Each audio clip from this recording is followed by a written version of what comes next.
All right, let's now go over. Tony just talked about coaching, and the man that did it for ENYIMBA when he was in charge is our own Kadiri Ikhana. We didn't have a foreign coach, and my producer is telling me now that Ikhana is ready to share his thoughts with us on the show. So that is a super exclusive for you.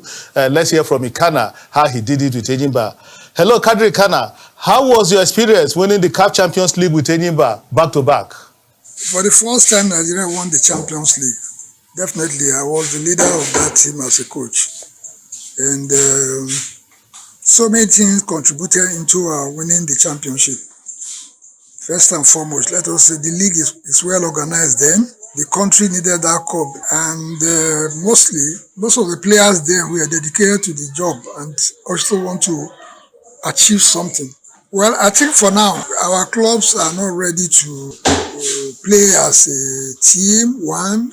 Two, we say because of the arrangement of the league, the organizer of the league, there is no anything to compete for in terms of either money or whatever.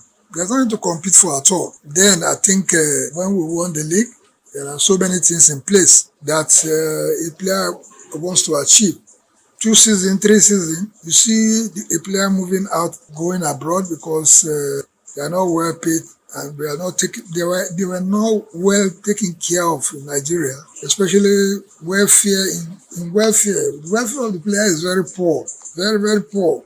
All right, Coach, what can the current MPFL teams do to replicate same feats in the continent? If ENYIMBA can do it, why can't our teams do it now?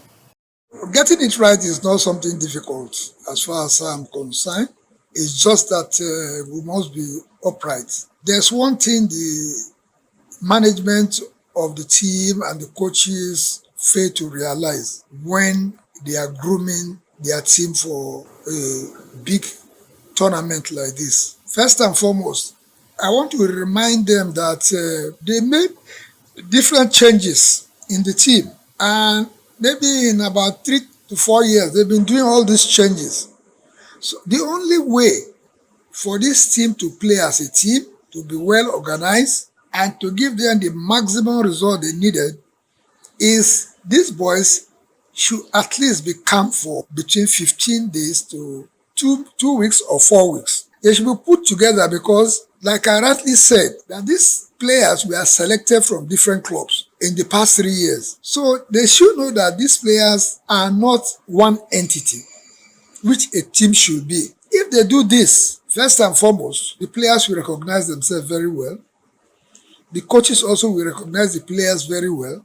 Then their game will get more improved. All right, thank you, Coach Kadiri Ikhana, for sharing your thoughts with us on the show today. We really appreciate this. Well, thanks for having me on this show.